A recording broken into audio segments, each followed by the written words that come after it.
Hello dear friends, welcome to our next lecture that is lecture number 2। आज मैं पढ़ाने जा रही हूँ आपको लेक्चर नंबर 2 में आपका वेलकम है। आज हम क्या पढ़ने वाले हैं? लास्ट क्लास में हमने जाना था introduction and various parts of alimentary canal. आज हम जानेंगे क्या? हिस्टोलॉजी। आज हम एलिमेंट्री कैनाल को ही ब्रीफली करेंगे। चलिए करते हैं हम इसको। इसमें क्या होता है आज हम क्या जानेंगे? Various parts of alimentary canal. तो ये है हमारा first topic that is parts of alimentary canal. क्या क्या होता है इसमें मैंने बाद में बताया था आपको। Mouth, oesophagus, liver, stomach, pancreas, large intestine and this is small intestine. Clear हो गया? चलिए इसको जानते हैं हम। ये क्या होता है? टॉन्सिल्स। अब ये टॉन्सिल्स कहाँ प्रेजेंट होते हैं? फ्रेंड्स आपने देखा होगा कभी भी यहाँ पे मोटे मोटे एक नॉट टाइप की हो जाती है जिसको हम टॉन्सिल्स बोलते हैं। तो वो टॉन्सिल्स कैसे होते हैं? जो ये वाला पोर्शन आपको दिख रहा है, this is known as adenoids tonsils. ये कौन से होते हैं? एडेनॉइड्स बोला जाएगा।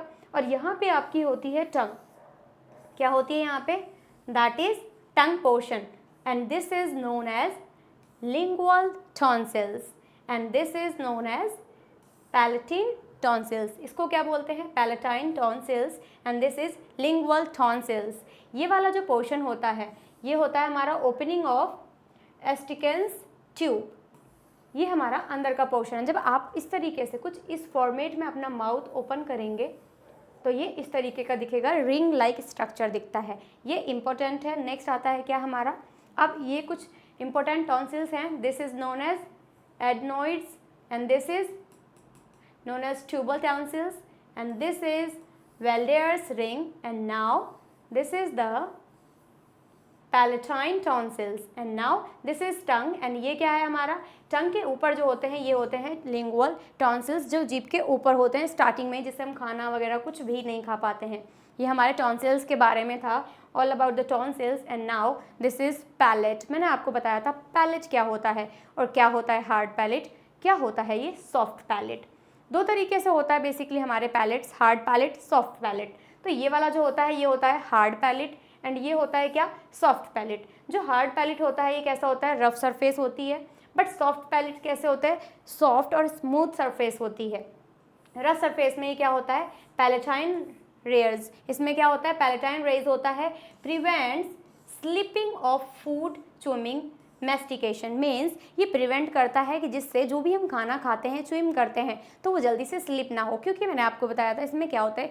लुब्रिकेट। मीन्स सलाइवा जो होता है उससे लुब्रिकेशन बहुत ज़्यादा हो जाता है खाने में, जिसकी वजह से ये स्लिप ना हो मैस्टिकेशन के अकॉर्डिंग। दैट्स वाई इसमें क्या होता है? प्रिवेंट करता है। क्लियर हो गया? आपको यहाँ पे अच्छे से समझ में आएगा। This is known as palates और ये वाले होते हैं hard palate and this is known as soft palate. Clear हो गया फ्रेंड्स? चलिए आगे बढ़ते हैं। नेक्स्ट आता है क्या हमारा? ये होता है अपर पोर्शन। अगर आप देखेंगे तो अगर हमारी स्किन ऊपर के जो होते हैं ये वाला होगा सॉफ्ट यहाँ तक, और ये वाला पोर्शन जो होता है this is known as hard palate और दिस इज टंग। ये होती है टंग। तो ये होता है पैलेटाइन्स। अब food that we swallow up enter swimming that is known as bolus. जो भी हम खाना खाते हैं माउथ में जाके सलाइवा में कन्वर्ट हो जाता है, जो हम स्विम कर देते हैं, मीन्स जिसे हम चबा लेते हैं, तो उसको बोलते हैं हम बोलस। मीन्स खाना जब भी हमारा ऑइसोफेगस के अंदर एंटर होगा माउथ से जाके तो ये बोलस में कन्वर्ट हो जाएगा। किस में? बोलस में। जो भी हम खाना खा लेते हैं, चबा लेते हैं, उसमें सलाइवा मिक्स हो जाता है, that is known as bolus. Clear हो गया? चलिए अब ये वल्वा क्या होता है? ये वाला पोर्शन आपने देखा होगा, कौवा जो होता है ऐसे अगर आप माउथ ओपन करेंगे तो यहाँ पे इतना बड़ा सा ये दिखेगा, रेड कलर का लटकता हुआ दिखेगा, तो इसको बोलते हैं वल्वा या फिर वैलम पैलेट बोलते हैं। ये क्या काम करता है? Cover the internal नेयर्स ring surrounding, या फिर जब भी ये क्या होता है? इंटरनल नेयर्स जो होता है ये क्या कवर करता है? जब भी आपने देखा होगा फूड पाइप और हमारा विंड पाइप ये सेम होते हैं। नसल पैसेज और जो हमारा माउथ का पैसेज होता है ये आगे जाके यहाँ पे सेम हो जाते हैं, बस यहाँ से थोड़ा सा डिफरेंस रहता है और यहाँ पे आके ये कॉमन होते हैं। लेकिन ये जो होता है हमारा वल्वा ये से प्रिवेंट करता है कि दोनों ही आपस में मिलने ना पाए, मीन्स खाना इसमें ना आ पाए। क्लियर हो गया? चलिए नेक्स्ट क्या आता है? Pharynx.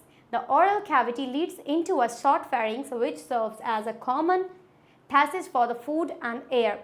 The oesophagus and the trachea like vent pipe, इसको क्या बोलते हैं? यहाँ से हमारी एयर होगी enter, okay, and this is the nasopharynx and this is oesophagus.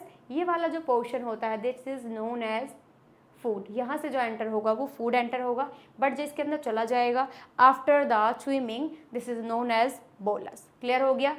Next now oesophagus. Clear हो गया. देखो मैंने बताया था आपको ओइसोफेगस में जैसे ही खाना आता है तो ये बोलस बन जाता है. क्या बन जाता है? बोलस. और यहाँ से ये नीचे स्टमक में चला जाएगा. चलिए, during swelling the oesophagus is a thin long tube which extends posteriorly passing through the neck, thorax and diaphragm and leads a J-shaped bag like a structure called stomach. इसमें क्या होता है? ये एक J-like बैग लाइक स्ट्रक्चर होता है that is known as stomach. और हमारा ओइसोफेगस क्या होता है? This is the thin long tube like structure is known as oesophagus and this is the oesophagus part and now this is the stomach part. Clear हो गया. चलिए next क्या है हमारा?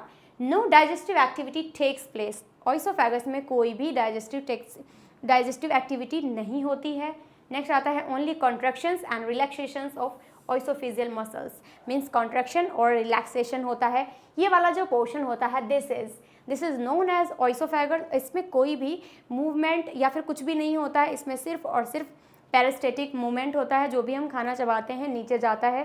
This is known as peristaltic movement. अब आता है mucus in secreted by goblet cells. Mucus जो होता है वो किससे सिक्रेट होता है? ग्लोबुलेट सेल से. Which lubricates the bolus to move forward. जो कि जो बोलस होता है, जो भी स्विमिंग करने के बाद में खाना होता है, वो लुब्रिकेशन करने के बाद में ईजिली एंटर हो जाए, आगे जा पाए. इस वजह से ये लुब्रिकेट करता है, म्यूकस सिक्रेट करता है जो उसको लुब्रिकेट मीन्स चिपचिपा बना दे. आपने ऑब्जर्व किया होगा जैसे कि अगर आपकी रिंग फंस जाती है तो क्या करती है मम्मियाँ? उसको ऑयल या फिर उसको सोप का इस्तेमाल करती हैं. क्यों? क्योंकि वो लुब्रिकेट हो जाए. That's like a this. इसमें भी सेम होता है. कोई भी खाना होता है उसको लुब्रिकेट करने के बाद में ईजिली वो आगे जा पाता है. डन. चलिए नेक्स्ट क्या आता है हमारा? स्टमक. अब स्टमक क्या होता है? The stomach located in the upper left portions of the abdominal cavity has 3 major parts: a cardiac portion into which the oesophagus opens a fundic region and the pyloric portion which opens into the first part of the small intestine. ये वाला जो portion होता है, मैंने क्या बताया था? रुको मैं इसको थोड़ा सा बड़ा कर देती हूँ जिससे आपको ईजिली समझ आ जाएगा. And now this is the oesophagus. See now this part is known as oesophagus. ये क्या है? ये होता है हमारा ओइसोफेगस. ये वाला जो पार्ट है this is known as oesophagus. Means oesophagus यहाँ पे खत्म होके बोलस इसके अंदर एंटर करता है. एंड नाउ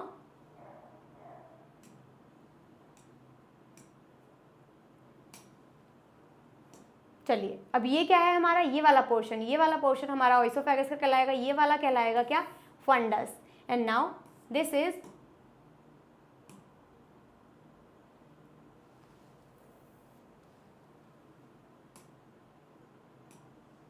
चलिए यहाँ तक क्लियर है. यहाँ पे क्या है? ये फंडस पार्ट कहलाएगा. ये वाला जो पार्ट है इसको बोलेंगे पायलोरिक. मीन्स यहाँ से ये ख़त्म होता है स्टमक. ये वाली इसकी बॉडी कहलाएगी. ये वाला पायलोरिक यहाँ से ख़त्म होता है और ये वाला जो पोर्शन है ये नीचे जाके हमारा किस में जाएगा? इंटेस्टाइन में ओपन हो जाएगा. That is known as superior portion of duodenum. Means यहाँ से ड्यूडेनम की स्टार्टिंग हो जाती है और ये हमारा पूरा का पूरा स्टमक होता है. क्लियर हो गया. चलिए नेक्स्ट क्या है? अब नेक्स्ट है हमारा ओइसोफेगस. यही वाला पार्ट है. This is known as oesophagus. And now fundus. इसके अंदर बोलस क्या करेगा? एंटर करेगा बोलस में और ये बॉडी में जाएगा. ये वाला जो पोर्शन है नीचे का this is known as pyloric sphincter. क्या कहलाएगा? Pyloric sphincter. ये वाले इसके अंदर कुछ वॉल्स पाई जाती हैं जो गैस्ट्रिक रेज होती हैं. क्या? गैस्ट्रिक रेज होती हैं. अब इसके बाद क्या होता है? After food enter. जब इसके बाद में यहाँ से खाना निकलता है तो क्या कहलाता है? It's crime. मीन्स इसके अंदर जब खाना एंटर करेगा तो बोलस की फॉर्मेट में होगा और इसमें 4 से 5 घंटे तक खाना डाइजेस्ट होता है. मीन्स इसमें रहता है. तो जब यहाँ से निकलेगा, एग्जिट होगा, तो इसको हम कहते हैं काइम. क्या कहलाता है वो? Chyme. This is known as chyme. Clear हो गया. Next one is stomach. Digestive glands located in the fundus region. इसमें कौन सा था fundus region? Fundus region is this. तो यहाँ पे डाइजेस्टिव ग्लैंड्स लोकेटेड होती हैं जो डाइजेशन में हेल्प करती हैं। Next one is small intestine. अब स्मॉल इंटेस्टाइन क्या होता है? U shaped duodenum, this is known as U shaped duodenum, a long coiled middle portion, jejunum and highly coiled ileum. Means long जो होता है ये वाला क्या कहलाएगा? ड्यूडेनम, जैसे कि मैंने अभी बताया था। और जो हाईली रहता है मीन्स अंदर बहुत अजीब से पूरी तरीके से क्या होता है, उलझा हुआ रहता है, तो इसको हम क्या कहेंगे? Middle portion is jejunum and highly coiled ileum. जो हाईली कॉइल्ड है ये वाला portion, this is known as ileum and now this is the jejunum. Done. चलिए नेक्स्ट पार्ट पढ़ते हैं। This is the pyloric sphincter. ये क्या है? स्टमक है और ये है बॉडी। यहाँ से ये क्या हो जाएगी? Body and this is pyloric and this is known as pyloric sphincter. और यहाँ से हमारा स्टार्ट होता है क्या? ड्यूडेनम। क्लियर हो गया? ये है हमारी अंदर, ये वाली जो है ये होगी स्मॉल इंटेस्टाइन, अंदर का जो भी है। एंड नाउ दिस इज, ये ऊपर वाली जो है इसे कहते हैं क्या? Large intestine. क्लियर हो गया? चलिए आगे पढ़ते हैं हम। इसमें क्या है? स्मॉल इंटेस्टाइन में क्या होता है? स्मॉल इंटेस्टाइन बेसिकली 3 पार्ट्स में डिवाइड है, ड्यूडेनम, जेजुनम, इलम. Duodenum is 25 centimeter long and jejunum is 2 meter long only and ileum is 1 meter long only. Means ये इनका पार्ट है। सबसे बड़ा ड्यूडेनम होता है, देन जेजुनम एंड देन इलम। अब क्या होता है ड्यूडेनम? शेप होती है शी और यू शेप की, बट इसकी कैसी होती है और इसकी कैसी होती है देखते हैं। ये हाईली डाइजेस्टिव एक्टिविटी मीन्स ज़्यादा से ज़्यादा जो डाइजेस्टिव एक्टिविटी होती है वो ड्यूडेनम में होती है। Then digestion process finished, there absorption start. Means jejunum तक आते आते डाइजेस्टिव जो एक्टिविटीज़ होती हैं वो सारी फिनिश हो जाती हैं और हमारा एब्जॉर्प्शन स्टार्ट हो जाता है। डन। नेक्स्ट क्या आता है? Absorptions mainly highest takes place here. Means ज़्यादा से ज़्यादा इलम में एब्जॉर्प्शन होता है क्योंकि इलम में विलाई प्रेजेंट होती है। क्या? विलाई प्रेजेंट होती है जो कि एब्जॉर्ब करने का काम करती है। क्वेश्चन पूछा गया है 2020 में, highly coiled known as ileum and highly digestive activity takes place in duodenum. Done. चलिए आगे बढ़ते हैं। यहाँ तक आपको बहुत अच्छे से समझ में आ गया होगा। अब एक क्वेश्चन है, व्हाट? एक बहुत ज़्यादा इम्पोर्टेंट क्वेश्चन है कि मैम जो लार्ज इंटेस्टाइन है उसको लार्ज क्यों बोलते हैं? क्या एक्चुअल में वो बड़ी होती है और जो स्मॉल इंटेस्टाइन है वो एक्चुअल में क्या छोटी होती है? नहीं। अगर मैं बात करूँ प्रैक्टिकली तो जो हमारी स्मॉल इंटेस्टाइन होती है वो लेंथ में ज़्यादा होती है, बट जो लार्ज होती है वो छोटी होती है इसमें। क्लियर हो गया? क्यों? अब इसको लार्ज क्यों कहते हैं? बिकॉज इसका जो डायामीटर होता है वो ज़्यादा होता है according to small intestine, that's why we call the large intestine. Okay, diameter of small intestine is narrower than the large intestine. Clear हो गया? चलिए नेक्स्ट है हमारा लार्ज इंटेस्टाइन. अब ये पार्ट कौन सा है? तो देखो बेटा, ये वाला जो पार्ट है this is known as ascending colon and this is known as transverse colon and now this is the descending colon. अब क्या होता है ये देखते हैं. This is known as caecum and now this is called कि ये क्या होता है ट्रांसवर्स एंड नाउ डिसेंडिंग. अब इसके अंदर क्या क्या होता है? ये हमारी लार्ज इंटेस्टाइन है. चलिए इसके बारे में कुछ पढ़ते हैं. Sphincter ileum opens into the large intestine. It consist of caecum. इसमें क्या होता है? कैकम होता है, कोलोन होता है and caecum is a small blind sac. ये क्या होता है? एक ब्लाइंड सैक होता है कैकम. ये वाला पोर्शन ये क्या होता है? ब्लाइंड सैक होता है. अंधा नहीं, ब्लाइंड सैक नॉर्मली मीन्स इसका कोई यूज़ नहीं होता है बट फिर भी ये प्रेजेंट होता है. ऐसे ये होता है हमारा वर्निफॉर्म. इसका भी कोई यूज़ नहीं है बट अपेंडिक्स है, ये फिर भी होता है. Appendix which is a vestigial organ. Means vestigial organ means इसका कोई यूज़ नहीं है अभी तक. From the caecum opens into the colon. Caecum किस में ओपन होता है? कोलोन में एंटर होता है, ओपन होता है. And ascending, transverse and descending. तीन बताए कौन कौन से? This is ascending, transverse and descending. Clear? यहाँ तक आपको क्लियर है? आई होप आप लोगों ने यहाँ तक बहुत अच्छे से कर लिया है. चलिए अब नेक्स्ट आता है क्या हमारा एनस पार्ट कौन सा होता है? This is the posterior opening and now caecum is a blind sac, a cavity with only one opening, जिसमें सिर्फ और सिर्फ एक ही ओपनिंग होती है. Symbiotic microorganisms present mutually biochemical. Done. Next one is vermiform appendix. अब वर्निफॉर्म अपेंडिक्स का काम क्या है? दिस इज वेस्टिजियल ऑर्गन, बताया मैंने अभी। These are present only our body but not functional. ये प्रेजेंट तो है बट ये फंक्शनल नहीं है, इसका कोई भी काम नहीं होता है। इट मीन्स ये हमारी बॉडी में प्रेजेंट तो है बट बेकार है, इसलिए इसको हम क्या बोलते हैं? Vestigial organ. I hope friends आप लोगों को यहाँ तक बहुत अच्छे से क्लियर हो गया होगा, और बने रहिए हमारे साथ इस पूरे चैप्टर में, आपको बहुत ज़्यादा इंटरेस्ट आने वाला है। देन हम मिलेंगे लेक्चर नंबर 3 में। Till then take care, bye bye.